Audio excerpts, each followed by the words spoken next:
episode of Let's Not Die Today on the Toolbox Talk Show Network.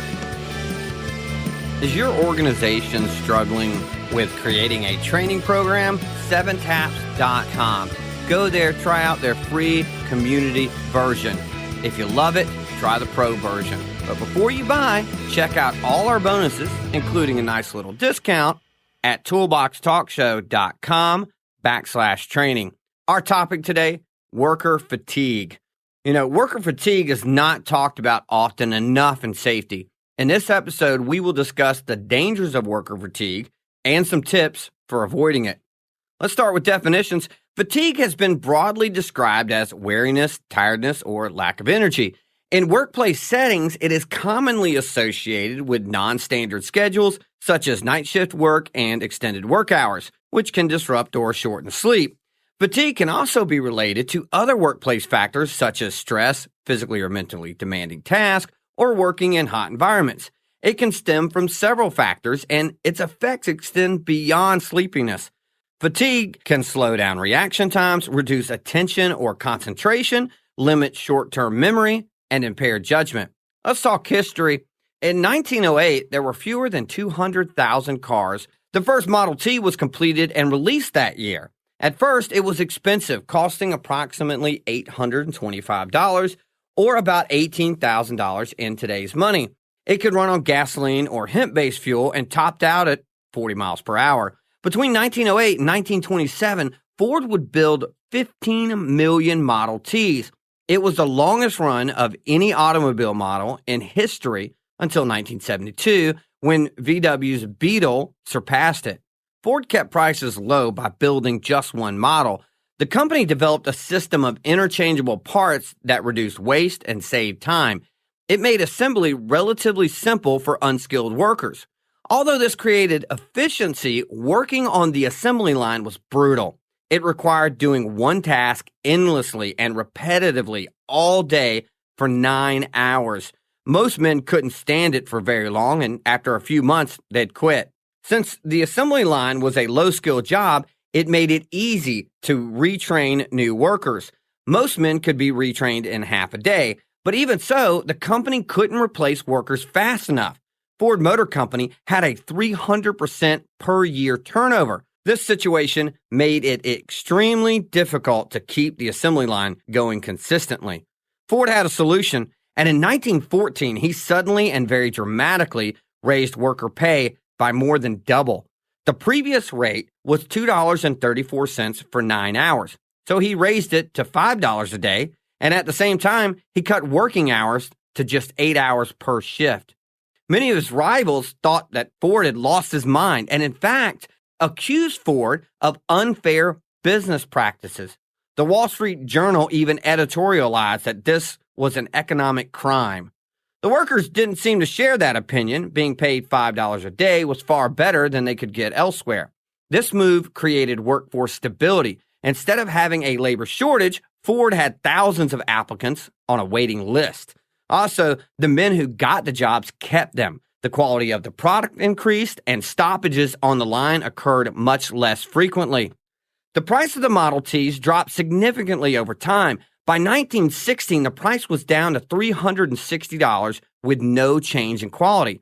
Meanwhile, production time fell from 14 hours to just an hour and a half per car.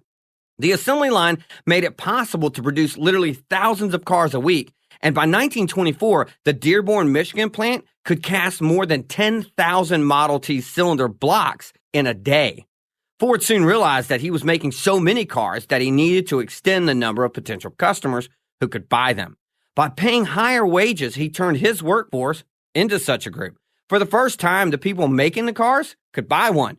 With the help of installment payments, they could become proud owners of their very own Model Ts. In 1926, Ford Motor Company became one of the first companies in America to standardize a 5-day, 40-hour work week. Let's talk statistics. According to research, 37% of workers get less than 7 hours of sleep. Not surprisingly, 61% of night shift workers get less than 7 hours of sleep. Data from 29 states shows that low sleep duration varies widely by occupation. The occupations with the highest prevalence of low sleep duration include production, healthcare support and healthcare practitioners, and technical employees. Around 40% of workers in each of those occupational groups frequently receive less than 7 hours of sleep. U.S. workers who sleep less than 5 hours per day have an estimated annual injury rate of 7.89 per 100 workers. This rate is substantially higher compared with those who tend to sleep between 7 and 8 hours, coming in at only 2.27 per 100 workers. Let's talk safety. Safety tip number 1, understand the causes of fatigue and know the signs. Fatigue is generally caused by long periods of physical and mental exertion without rest and recovery, or spending long periods without sleep.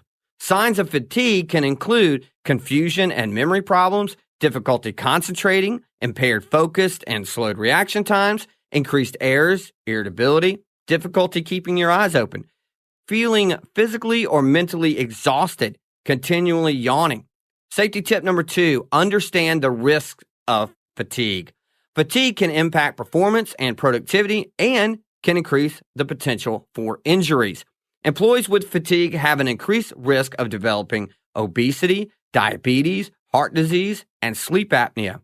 Operating an automobile can be very dangerous when you've had less than 5 hours of sleep. While driving, lack of sleep or fatigue can have the same effects on the body as being intoxicated. Safety tip number 3, avoid fatigue. Sometimes the best solutions are the simplest. The best way to avoid fatigue is by getting some quality shut-eye. The following can help you get the best sleep. Make the room as dark and quiet as possible. Ask family, friends, or roommates not to interrupt your sleep. Unwind before trying to go to sleep.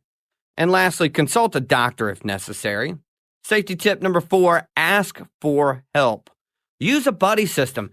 Tell a coworker if you're having issues with fatigue and ask them to be alert for signs of excessive fatigue, such as yawning, head dropping, and difficulty remembering or concentrating. In addition, change up your work routine if possible. Vary tasks and take breaks. Safety tip number 5, excessive fatigue. Do not work if you have excessive fatigue that threatens the safety of yourself or others. If at any time fatigue interferes with your ability to do your job safely, make sure you talk to your supervisor. Find a solution that maintains your safety and the safety of those around you. Following these tips could save you from accidents, injuries, and even death. Thanks for listening to another episode of Let's Not Die Today. If you would like free PDF versions of all of our talks, visit our homepage, scroll down about halfway, and join our mailing list. As always, you can find us on Spotify, Apple Podcasts, and YouTube. If you love what we do, please tell your employer about us. We love you too. See you next time.